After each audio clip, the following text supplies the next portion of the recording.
There's a moment early in Assassin's Creed where you reach the top of a tower, looking out over an ancient city, and the music fades just enough for silence to settle in. And in that silence, something speaks louder than any mission briefing. It's a question, not about who you are, but why you are. I was a teenager when I first played Assassin's Creed. It was 2007, and I didn't know then that this game would shape how I see the world. It introduced me to history not as a series of events, but as a battleground of perspectives. Now, in my 30s, I realized that it wasn't just a stealth game, it was a lesson in truth, control, and what it means to think for yourself.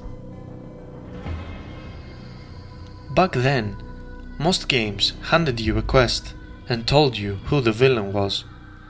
In Assassin's Creed, I was given a target and a reason, but that reason wasn't always enough.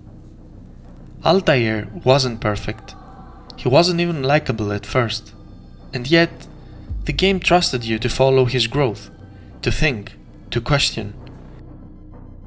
That trust meant everything to me. It was the first time a game made me feel like a participant in philosophy, not just a player chasing points. And that's something we don't talk about enough in gaming, when a story doesn't just entertain, but it asks you to reflect. One of the central themes of Assassin's Creed is freedom versus control. You are part of a brotherhood that believes in free will, fighting an enemy that believes peace can only come through absolute order. As a teenager, the message was clear. Freedom is good, control is bad. But now, at my 30s, I see a nuance. Control isn't always evil, freedom isn't always kind. There's a deeper truth that both extremes, unchecked liberty or total domination, can lead to suffering. Assassin's Creed helped me to see that even the people we fight may believe they are doing the right thing. That taught me empathy. That taught me to question. And most of all, it taught me to listen to perspectives outside of my own. The Animus changed everything. This wasn't just a fantasy story, it was a modern reflection on genetic memory, ancestry, and how our identity is shaped by the people who came before us. When you play as Desmond, you are not just reliving history, you are confronting it, and that hit differently than I expected. Because we all come from something: family, culture, belief systems we didn't choose, but part of growing up, part of becoming conscious, is examining those roots and deciding which parts of our past still belong to us today. That's not just science fiction, that's real life. In 2007, gaming was becoming louder, flashier, more explosive. And here was Assassin's Creed, calm, patient, filled with open rooftops and philosophical whispers. I'd spent hours just walking, climbing, blending into crowds, watching the world move around me. There was something spiritual about it, something meditative.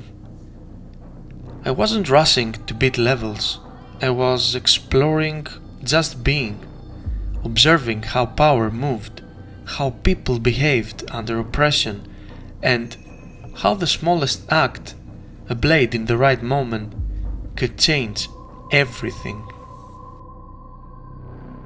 Altair's journey isn't just one of revenge, it's one of awakening. He starts off arrogant, blind, a tool of the system, but slowly and painfully he starts to see. And once you start to see, you can't really go back. That's something I've experienced in my own life, especially as I've gotten older. You begin to question the structures you were raised in, the beliefs you inherited, the people you once trusted without question. And like Altair, you realize that freedom of mind comes with a cost, which is loneliness, responsibility, doubt, but also it gives you clarity. Assassin's Creed taught me that waking up is never easy, but it's always worth it. Looking back, Assassin's Creed wasn't just about assassinations. It was about the unseen war, not between two secret factions, but between who we are told to be and who we choose to be.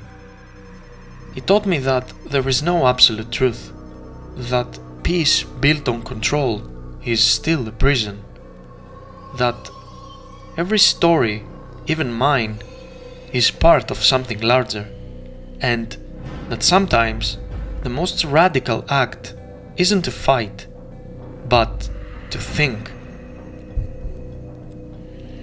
So, what did I learn from Assassin's Creed?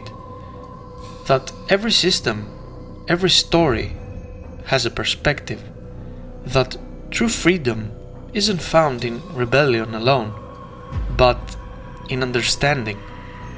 Also, that waking up can be painful, but it's worth it. That silence is powerful. That freedom isn't quite the opposite of control. It's the responsibility to make your own choices. That just because someone looks like the enemy doesn't mean they are. That truth isn't always simple.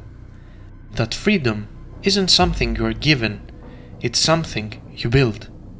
And that when you begin to ask, why do I believe what I believe? We are already on the path. I think those are lessons we need more than ever right now. This is That Ambient Gamer, and this is what I learned. Let me know in the comments, when did Assassin's Creed first make you question the world around you? And what parts of that story are still with you? Thank you for watching.